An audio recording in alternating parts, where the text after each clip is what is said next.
Assalamualaikum warahmatullahi wabarakatuh. Perkenalkan nama saya Syalsa Nanda dengan NIM S1S1230552. Pada kesempatan kali ini saya akan membahas tentang Gaussian Mixture Models atau yang biasa disering disingkat sebagai GMM. Nah, sebelum masuk lebih jauh, kita mulai dari gambaran besarnya dulu. Jadi, Gaussian Matrix ini adalah sebuah model probabilistik yang digunakan untuk mempresentasikan data yang sebenarnya berasal dari beberapa distribusi Gaussian atau distribusi normal yang berbeda. Jadi kita bisa bayangkan bahwa data yang kita miliki itu bukan berasal dari satu kelompok saja, tetapi merupakan campuran dari beberapa kelompok. Nah, setiap kelompok ini biasanya disebut sebagai klaster dan bentuknya cenderung menyerupai elips, dan menariknya setiap klaster itu bisa memiliki ukuran, kepadatan, dan orientasi yang berbeda-beda. Nah, ketika kita melihat satu data, kita tahu bahwa data tersebut berasal dari salah satu distribusi Gaussian, tetapi kita tidak tahu distribusi yang mana. Dan juga kita tidak tahu parameter dari distribusi tersebut. Nah, disinilah GMM menjadi penting karena membantu kita memodelkan ketidakpastian tersebut. Nah, dalam versi sederhana dari GMM, kita perlu menentukan terlebih dahulu jumlah klaster atau jumlah distribusi Gaussian yang biasanya dilambangkan dengan K. Nah, proses pembentukan datanya itu kira-kira yang pertama itu untuk setiap data kita memilih satu klaster secara acak berdasarkan probabilitas tertentu, lalu setelah klaster terpilih, data tersebut dihasilkan dari distribusi Gaussian yang sesuai dengan klaster tersebut dengan parameter mean dan covariance tertentu. Nah, proses ini sebenarnya bisa direpresentasikan dalam bentuk model grafis yang menunjukkan hubungan antara variabel secara probabilistik. Jadi secara singkat, GMM ini itu membantu kita memahami struktur tersembunyi dalam data dengan menganggap data tersebut berasal dari campuran beberapa distribusi normal.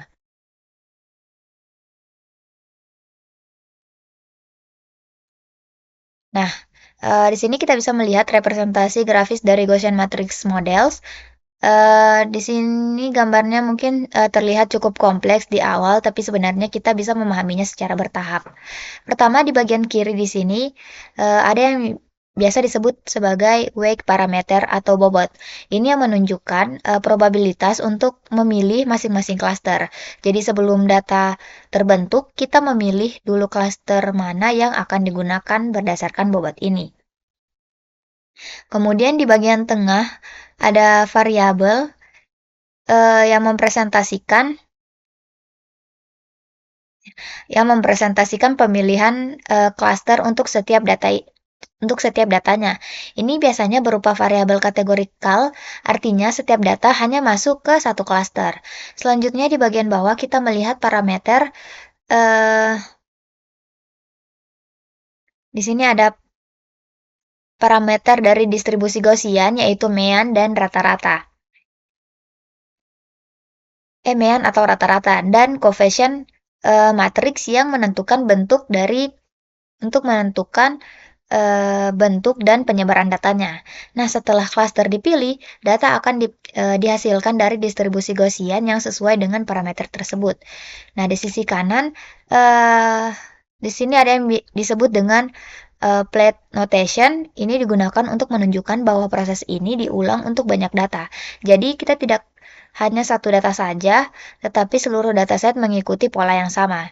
Intinya, gambaran ini yang menjelaskan generatif dari GMM, mulai dari memilih klaster, lalu menggunakan parameter distribusi, hingga akhirnya menghasilkan datanya.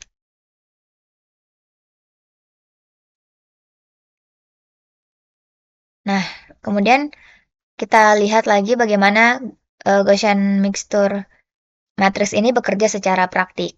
Nah, pertama, perlu diperhatikan bahwa pada model ini ada dua jenis variabel. Ada observed variabel, yaitu data yang kita ketahui, dan latent variabel, yaitu variabel tersembunyi, yang dalam hal ini itu adalah klaster mana yang dipilih untuk setiap data.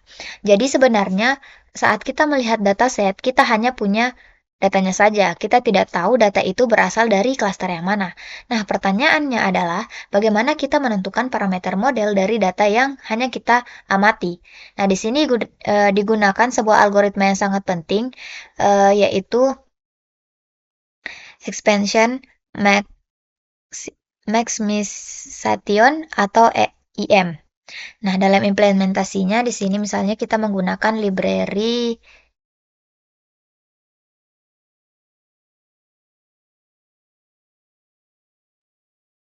kita gunakan library seperti scikit-learn yang di scikit-learn. Jadi kita cukup menentukan jumlah klasternya, lalu model akan secara otomatis mempelajari bobot setiap klaster, nilai meannya, dan coefficient matriksnya.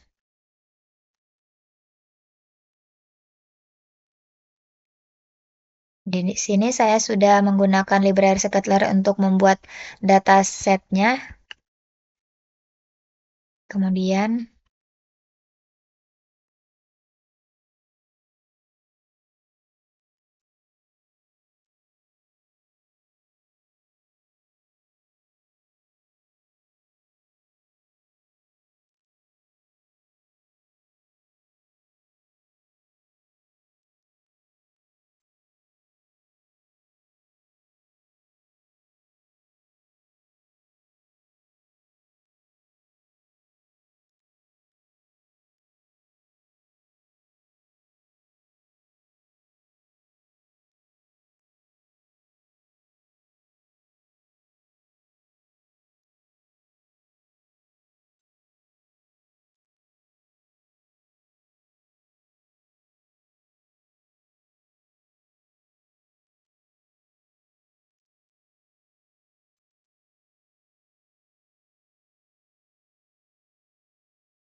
Nah, menariknya hasil yang diperoleh biasanya cukup mendekati parameter asli dari data, meskipun kita tidak perlu diberitahu sebelumnya. Lalu bagaimana cara kerja algoritma IM ini? Jadi secara sederhana, IM ini bekerja dalam dua langkah yang diulang-ulang, yaitu pertama adalah expectation step atau I-step, yang dimana di tahap ini model memperkirakan probabilitas bahwa setiap data termasuk ke masing-masing klaster. Nah, probabilitas ini yang disebut dengan responsibilities. Kemudian yang kedua adalah maximization atau M-step. Di tahap ini model akan memperbarui parameter seperti mean, terus ada convariance, dan bobotnya. Nah, berdasarkan hasil probabilitas tadi, proses ini yang dilakukan berulang kali sampai modelnya stabil atau konvergen. Jadi meskipun kita tidak tahu klaster sebenarnya dari setiap data, tapi dengan IM kita bisa secara bertahap menebak dan memperbaiki parameter model hingga mendapatkan hasil yang optimal.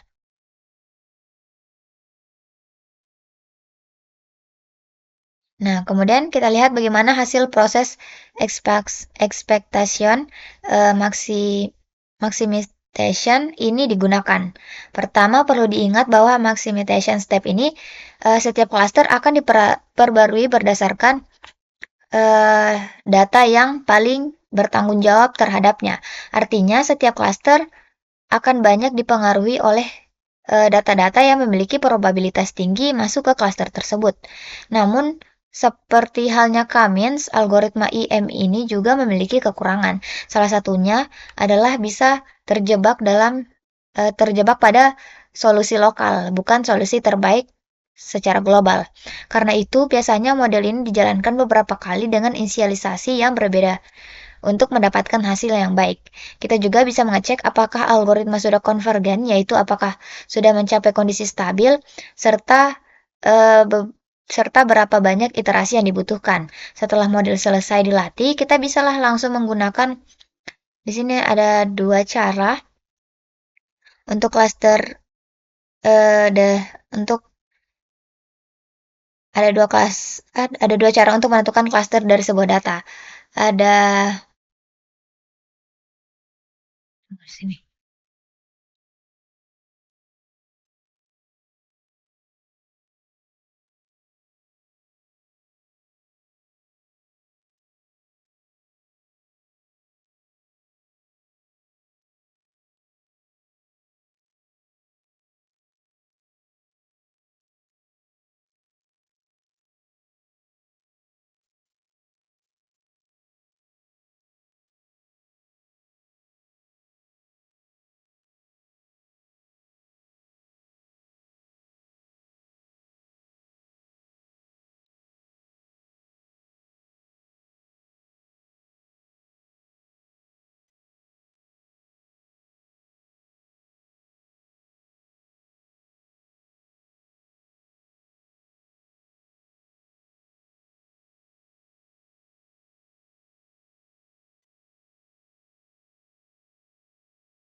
Nah, di sini yang seperti yang saya sebutkan ada dua cara untuk menentukan klaster dari sebuah data, yang mana ada hard clustering yaitu langsung menentukan data masuk ke klaster tertentu, atau soft clustering yaitu melihat probabilitas data tersebut terhadap setiap klaster. Nah, sebagai contoh di sini kita menggunakan predict. Jadi kita akan mendapatkan label cluster secara langsung. Sedangkan dengan predict proba, sini kita bisa melihat distribusi probabilitasnya. Misalnya sebuah data bisa saja 70% di cluster A dan 30% di cluster B-nya. Selain itu, GM juga merupakan generatif model. Jadi artinya kita bisa menghasilkan data baru berdasarkan distribusi yang sudah dipelajari. Misalnya di sini.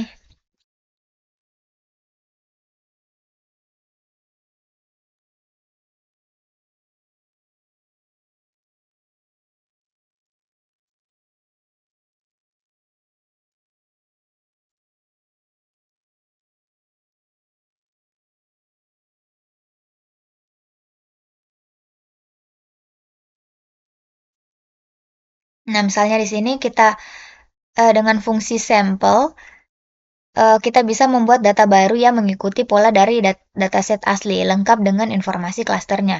Terakhir, kita bisa mengukur seberapa cocok suatu data terhadap model menggunakan fungsi seperti eh,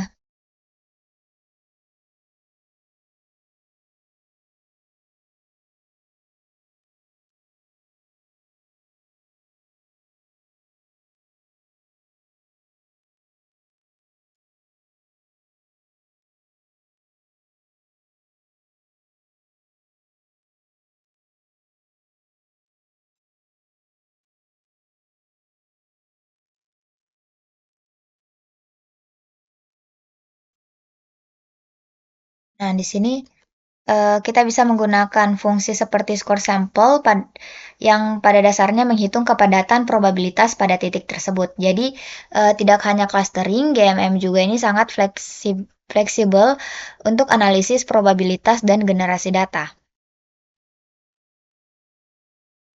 Nah, next, di sini kita lihatlah bagaimana model GMM ini mengevaluasi data dengan bagaimana hasilnya bisa divisualisasikan. Pertama, model dapat menghitung nilai probabilitas tadi dengan density function atau PDF untuk setiap datanya. Nah, nilai-nilai menunjukkan seberapa besar kemungkinan suatu data muncul pada lokasi tertentu.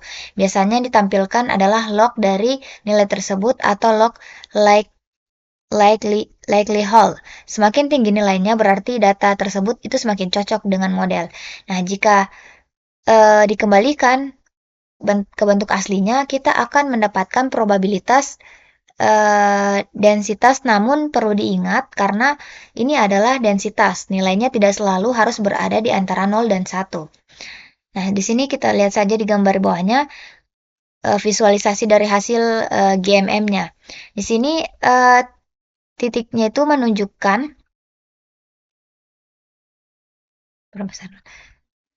Nah, di sini titiknya itu menunjukkan data. Nah, sedangkan titik silangnya itu ya menunjukkan mean dari masing-masing klaster. Sedangkan garis putus-putus merah ini adalah batas keputusan antar klaster dan area berwarna yang ini menunjukkan kepadatan probabilitas dari model.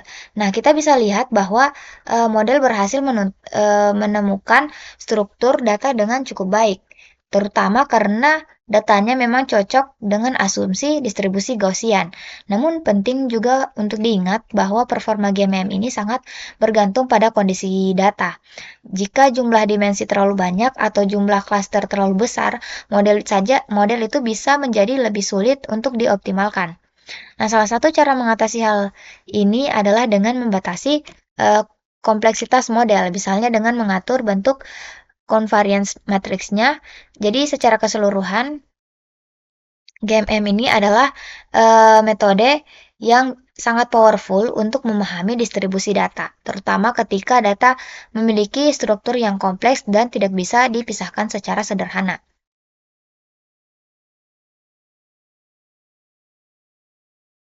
Nah, di sini kita membahas variasi dari Gaussian matrix model, mixture model, khususnya terkait dengan convariance matrix yang digunakan.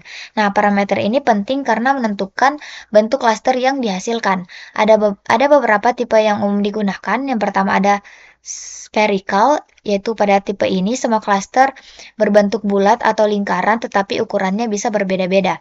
Jadi variasinya bisa berbeda tapi bentuknya tetap sederhana. Kedua ada diak, jadi di sini klaster bisa berbentuk elips dengan ukuran yang berbeda-beda, namun orientasinya tetap sejajar dengan sumbu koordinatnya. Yang ketiga ada tiet, jadi eh, pada tipe ini secara klaster itu memiliki bentuk, ukuran, dan orientasi yang sama. Artinya mereka berbagi satu convariance matrix yang sama. Dan yang terakhir di sini ada full. Jadi ini adalah paling fleksibel karena setiap cluster itu memiliki bentuk, ukuran, dan orientasi yang berbeda-beda secara bebas. Sekarang kita lihat visualisasinya. Yang dimana pada gambar ini, yang sebelah kiri ini menunjukkan tiet covariance, yang dimana bentuk klasternya seperti terlihat seragam, sedangkan sebelah kanan adalah spherical, di mana klasternya berbentuk lebih bulat. Nah, terlihat bahwa pemilihan tipe convariance ini sangat mempengaruhi bagaimana model menangkap struktur data. Namun ada trade-off yang perlu diperhatikan. Nah, semakin kompleks model, misalnya menggunakan full covariance, maka semakin tinggi juga biaya komputasinya. Secara umum, jika menggunakan spherical atau diak, tadi kompleksitasnya itu lebih ringan. Sedangkan tiet ini terutama full itu membutuhkan perhitungan yang lebih besar, terutama jika jumlah fiturnya itu banyak. Terakhir, GMM ini tidak hanya digunakan untuk cluster, tetapi juga dimanfaatkan untuk anomaly detection, yaitu mendeteksi data yang tidak sesuai dengan pola umum. Dan ini yang bisa menjadi salah satu aplikasi menarik yang bisa dikembangkan lebih lanjut.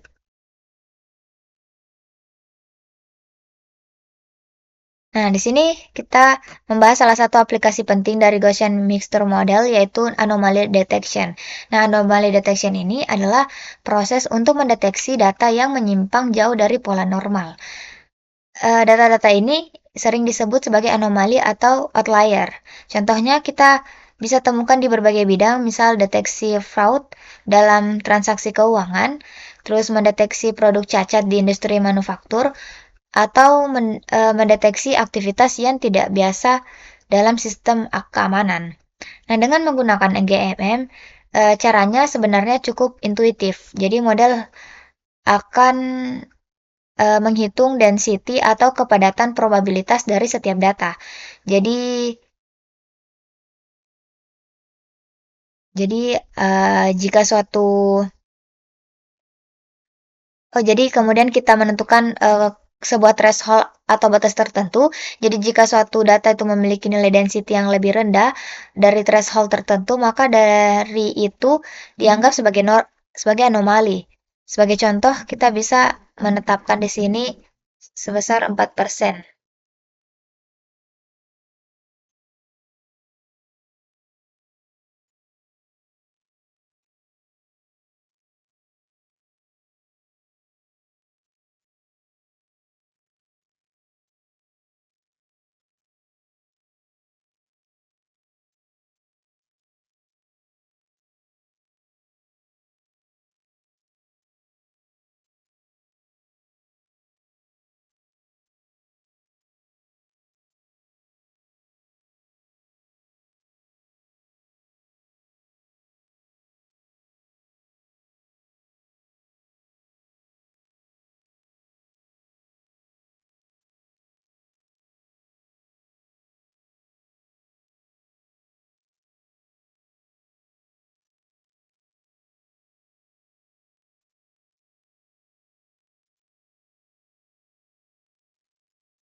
Nah, di sini tadi yang saya sudah bilang, kita di sini menetapkan bahwa sekitar 4% dari data dengan density terendah akan dikategorikan sebagai anomali.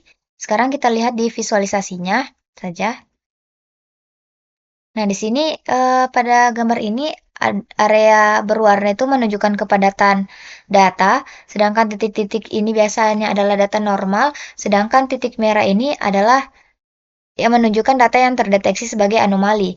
Nah, kita bisa melihat bahwa anomali biasanya berada di area dengan kepadatan rendah jauh daripada klaster. Namun pemilihan threshold ini cukup penting karena jika terlalu tinggi kita bisa salah menganggap data normal sebagai anomali. Sedangkan jika terlalu rendah justru anomali itu bisa tidak terdeteksi. Nah, kemudian pada bagian ini kita membahas lagi dua hal yang penting, yaitu novelty detection dan bagaimana menentukan jumlah klaster dari GMM. Pertama, tentang novelty detection.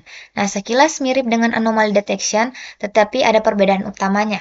Nah, pada novelty detection ini model dilatih hanya menggunakan data yang dianggap normal.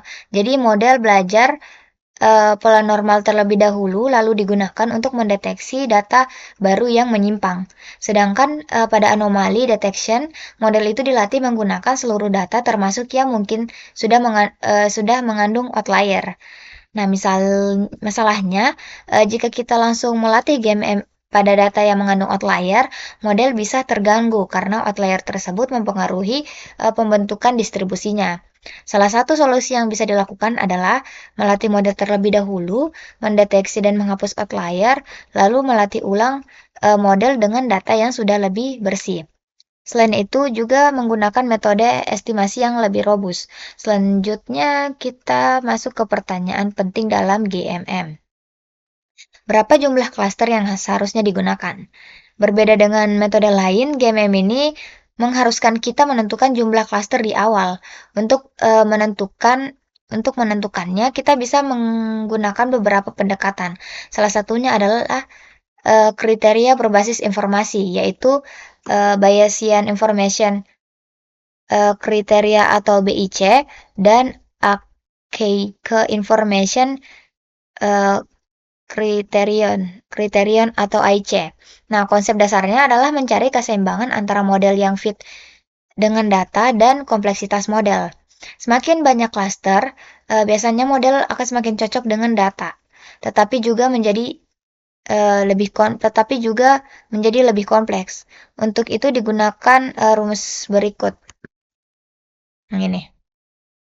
Nah, di mana M-nya ini itu adalah jumlah data, P-nya adalah jumlah parameter dengan model, dan L-nya adalah nilai Lakehall maksimum dari model. Nah, baik BAC maupun AIC akan memberikan penalti terhadap model yang terlalu kompleks. Jadi kita tidak hanya mencari model yang paling cocok, tetapi juga yang paling efisien.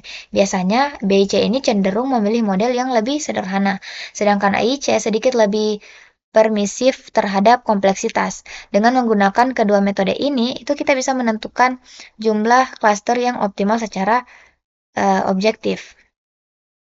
Jadi intinya, GMM ini tidak hanya soal klaster, tetapi juga tentang bagaimana kita memilih model yang tepat dan menangani data yang tidak sempurna. Oke, kemudian kita akan membahas konsep penting yang sering membingungkan, yaitu perbedaan antara likelihood dan probability. Secara umum, kedua istilah ini memang mirip, tetapi dalam statistika artinya itu berbeda. Probability digunakan ketika parameter model sudah diketahui, lalu kita ingin menghitung peluang suatu model. Sedangkan likelihood itu digunakan untuk ketika datanya sudah ada dan kita ingin mencari parameter model yang paling cocok. Jadi bisa dibilang probability ini dari model ke data, sedangkan likelihood ini dari data ke model. Oke, sekarang kita lihat saja contoh gambarnya. Jadi di sini kita bayangkan model likelihood-nya ini dengan dua distribusi Gaussian matrix Gaussian-nya ini, yang dimana model ini memiliki parameter, misalnya diambangkan dengan theta. Kemudian di grafik kiri atas kita bisa melihat bahwa bentuk model yang berubah ini tergantung nilai parameter tersebut. Kemudian grafik kiri bawah menunjukkan probabilitas density function atau PDF, terus grafik kanan atas yang menunjukkan likelihood function, sedangkan kanan bawah adalah log likelihood, yaitu bentuk logaritma dari likelihood. Nah, yang paling penting untuk dipahami adalah ketika kita punya suatu data, misalnya di titik tertentu, kita ingin mencari nilai parameter yang membuat data tersebut paling mungkin terjadi. Nah, itu dilakukanlah dengan memaksimalkan likelihood function-nya. Itulah inti dari metode dalam mesin learning, termasuk GMM dengan algoritma IM yang mencari parameter yang memaksimumkan likelihood dari data yang kita miliki. Oke, selanjutnya kita merangkum konsep penting tadi terkait likelihood dan bagaimana kita memilih parameter terbaik dalam modelnya. Nah, pertama perlu dipahami perbedaan utamanya. Jadi PDF atau probability density function itu adalah fungsi terhadap data dengan parameter tetap. Sedangkan likelihood adalah fungsi terhadap parameter dengan data yang tetap. Jadi ketika kita sudah punya data, tujuan kita mencari parameter yang membuat data tersebut paling mungkin terjadi, maka pendekatan ini disebut sebagai Maximum Likelihood Estimation atau MLE. Artinya kita mencari nilai parameter yang memaksimalkan likelihood-nya. Namun dalam praktiknya kita jarang menggunakan likelihood.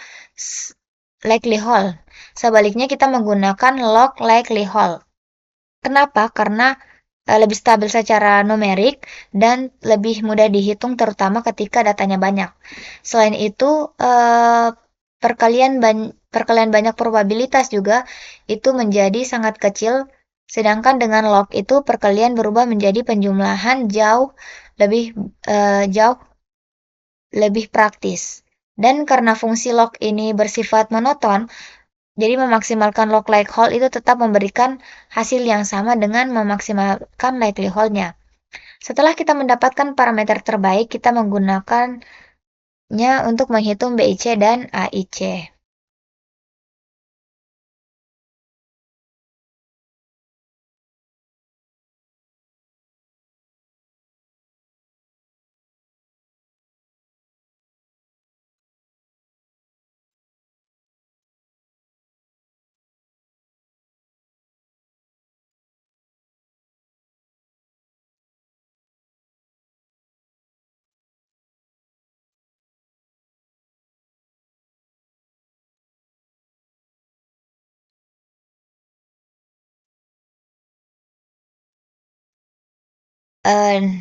Kedua metrik inilah yang membantu kita mengevaluasi kualitas model.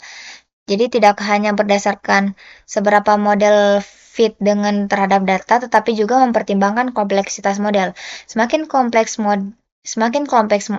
model, akan ada penalti yang diberikan. Dengan kata lain, ML ini membantu kita menemukan parameter terbaik, sedangkan BIC dan AIC ini membantu kita memilih model yang terbaik. Oke, next selanjutnya. Di sini kita melihat bagaimana BIC dan AIC digunakan untuk menentukan jumlah klaster yang optimal. Di grafik bagian atas terlihat hubungan antara jumlah klaster yang dilambangkan dengan K dan nilai information criterion-nya. Jadi, kita mencari dulu nilai minimum dari kurva tersebut. Dari grafik ini terlihat bahwa nilai minimum itu terjadi di sekitar K3 sini. Artinya, jumlah klaster yang terbaik untuk data ini itu adalah 3. Baik BC maupun AIC biasanya menunjukkan pola yang mirip. Meskipun BC ini cenderung memilih model yang lebih sederhana, sedangkan AIC ini kadang memilih model yang sedikit lebih kompleks. Selanjutnya kita masuk ke pendekatan yang lebih canggih, yaitu Bayesian Gaussian Mixture Model. Berbeda dengan GMM biasa, pada metode ini kita tidak perlu menentukan jumlah klaster secara pasti di awal. Nah, karena sebagai gantinya kita menentukan jumlah klaster maksimum, lalu model akan secara otomatis menonaktifkan klaster yang tidak diperlukan. Jadi model ini akan menentukan sendiri jumlah klaster yang paling relevan berdasarkan data.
Nah, pendekatan ini yang menggunakan konsep probabilitas yang lebih dalam. Salah satunya adalah Dirichlet distribution. Nah, distribusi inilah yang mengatur bobot dari masing-masing klaster. Misalnya, jika parameter distribusinya kecil, maka cenderung menggunakan lebih sedikit klaster. Sedangkan Jika besar, maka modelnya itu cenderung membagi ke data yang lebih banyak klaster. Dengan kata lain, Bayesian game ini memberikan fleksibilitas lebih tinggi dibandingkan GMM biasa, karena tidak hanya bergantung pada pemilihan jumlah klaster di awal, dan bisa menyesuaikan kompleksitas model secara sederhana. Jadi bisa kita lihat bahwa mulai dari GMM biasa ke BIC, AIC, hingga Bayesian game ini semuanya adalah pendekatan untuk memahami struktur data dengan lebih optimal.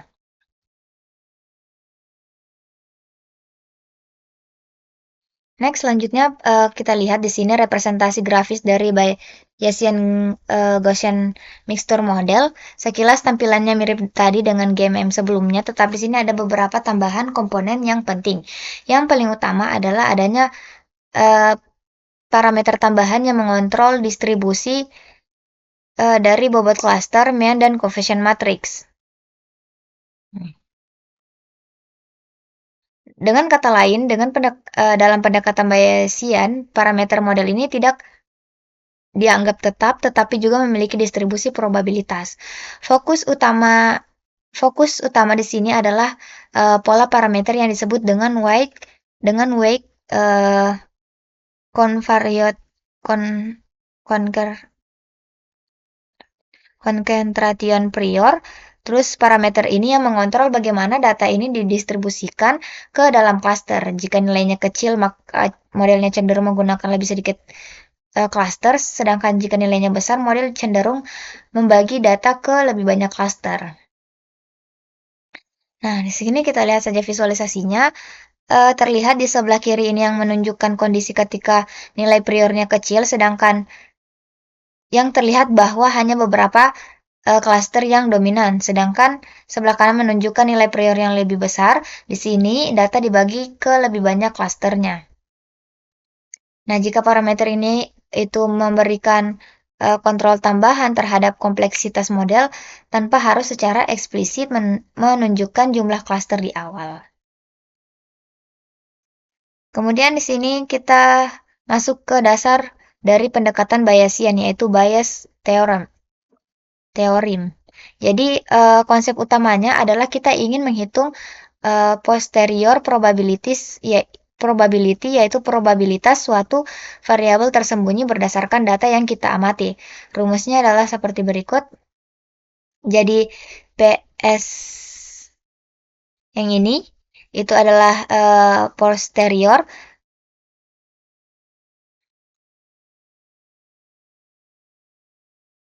Lalu kalau yang ini tuh adalah likelihood. Kalau ini yang ini adalah priornya. Terus X-nya ini adalah evidence-nya. Jadi masalahnya dalam banyak kasus termasuk GMM ini menghitung evidence atau PX ini sangat sulit. Kenapa? Karena kita harus menghitung integral dari semua kemungkinan nilai variabel latennya yang jumlahnya bisa sangat banyak. Secara matematis bentuknya seperti ini. Ini hasil perhitungan lengkapnya. Karena sulit dihitung secara langsung, digunakanlah pendekatan yang disebut dengan variational inference. Intinya kita tidak menghitung distribusi asli secara langsung, tetapi mendekatinya dengan distribusi lain yang lebih sederhana. Tujuannya adalah membuat distribusi pendekatan ini sedikit mungkin dengan distribusi aslinya. Nah, ukuran kedekatan ini dihitung berdasarkan KL divergence. Jadi dari proses ini kita mendapatkan proses penting yang disebut dengan elbow atau evidence lower bound. Secara sederhana kita tidak memaksimalkan lagi likelihood secara langsung, tetapi memaksimalkan elbow sebagai pendekatan. Kemudian next. Nah, kemudian di sini kita membahas bagaimana pendekatan Bayesian diimplementasikan dalam praktik. Seperti yang sudah dijelaskan sebelumnya, kita menggunakan konsep elbow untuk mendekati solusi terbaik. Namun dalam praktiknya ada beberapa cara untuk memaksimalkan elbow-nya. Salah satu pendekatan yang umum umumnya adalah mean variational inference, di mana kita menyederhanakan distribusi kompleks menjadi beberapa distribusi independen yang lebih mudah dihitung. Pendekatan ini umumnya memungkinkan kita menggunakan proses yang mirip dengan algoritma IM sebelumnya, tetapi dalam kerangka Bayesian. Selain itu ada juga pendekatan seperti black box variational inference yang menggunakan teknik optimasi seperti gradient descent. Nah, metode ini lebih fleksibel karena lebih diterapkan pada model yang lebih kompleks, bahkan termasuk deep learning. Nah, di sini kita lihat saja contoh yang menarik bagian bawah. Nah, hasilnya model kesulitan menangkap struktur sebenarnya dari data yang menunjukkan bahwa GMM ini memiliki keterbatasan, yaitu bekerja paling baik pada data yang berbentuk ellipse atau mendekati distribusi Gaussian. Next, di sini kita melihat lagi bahwa GMM ini tidak selalu berhasil, terutama ketika bentuk datanya itu tidak sesuai dengan asumsi model. Seperti yang disebutkan di atas, GMM ini itu berusaha mencari klaster berbentuk elips. Akibatnya, pada data yang berbentuknya kompleks, modelnya itu bisa membagi data menjadi banyak klaster kecil, tetapi tetap gagal menangkap struktur aslinya. Ini yang menunjukkan bahwa pemilihan algoritma sangat bergantung pada karakteristik datanya. Karena ada beberapa algoritma lain yang sering digunakan untuk anomaly detection dan novelty detection. Yang pertama adalah PCA atau Principal Component Analysis. Metode ini yang bekerja dengan cara mereduksi dimensi data, lalu mengukur rekor rekor record record correction error jika suatu data itu memiliki error yang besar saat direkonstruksinya. Kemungkinan besar data tersebut adalah anomali. Yang kedua adalah fast MCD atau minimum covariance determinant, yaitu metode ini yang fokus pada mencari subset data yang paling representatif sebagai data normal, lalu mengabaikan outlier saat menghitung distribusi. Dengan begitu, hasilnya lebih robust terhadap gangguan dari data anomali. Ketiga ada isolation forest. Ini adalah metode yang cukup populer karena efisien dan bekerja dengan cara yang berbeda. Alih-alih memodelkan distribusi data, metode ini mencoba mengisolasi datanya. Data yang merupakan anomali biasanya lebih mudah dipisahkan dari yang lain, sehingga akan terisolasi dengan cepat dalam struktur pohonnya. Yang keempat ada local outlier factor atau LOF. Jadi metode ini yang membandingkan kepadatan suatu titik dengan tetangganya. Jika suatu titik memiliki kepadatan yang jauh lebih rendah dibanding sekitarnya, maka titik tersebut dianggap sebagai anomali. Kemudian metode lainnya juga ada metode lain untuk novelty detection yaitu one class SVM. Berbeda dengan SVM biasa yang digunakan untuk klasifikasi dua kelas, one class SVM ini hanya bekerja dengan satu kelas, yaitu data normal. Tujuannya adalah untuk mempelajari pola dari data normal tersebut, lalu mendeteksi apakah data baru masih termasuk dalam pola itu atau tidak. Cara kerjanya itu cukup unik karena data ini akan dipetakan ke ruang berdimensi tinggi menggunakan kernel. Kemudian model mencoba membentuk batas yang mencakup sebagian besar data. Jadi bisa dibayangkan seperti membuat sebuah area yang mengelilingi data normal. Jika ada data baru dan masih berada di dalam area tersebut, maka dianggap normal, tetapi jika berada di luar berarti dianggap anomali. Metode ini sangat efektif terutama untuk data dengan berdimensi tinggi. Namun ada beberapa hal yang perlu diperhatikan. Kita perlu mengatur beberapa parameter seperti kernel dan margin, dan seperti SVM pada umumnya, metode ini tuh kurang efisien untuk dataset yang sangat besar. Jadi one class SVM ini adalah alternatif yang kuat untuk novelty detection, terutama ketika kita hanya memiliki data normal dan ingin mendeteksi penyimpangan. Dengan ini kita sudah membahas berbagai metode mulai dari GMM, pendekatan Bayesian, hingga metode lain seperti PCA, isolation forest, dan one class SVM. Semoga memberikan gambaran yang lengkap tentang bagaimana teknik dalam anomali dan novelty detection. Oke, mungkin itu saja yang bisa saya jelaskan. Kurang lebihnya mohon dimaafkan. Saya akhiri dengan kata wabillahi taufiq walhidayah. Assalamualaikum warahmatullahi wabarakatuh.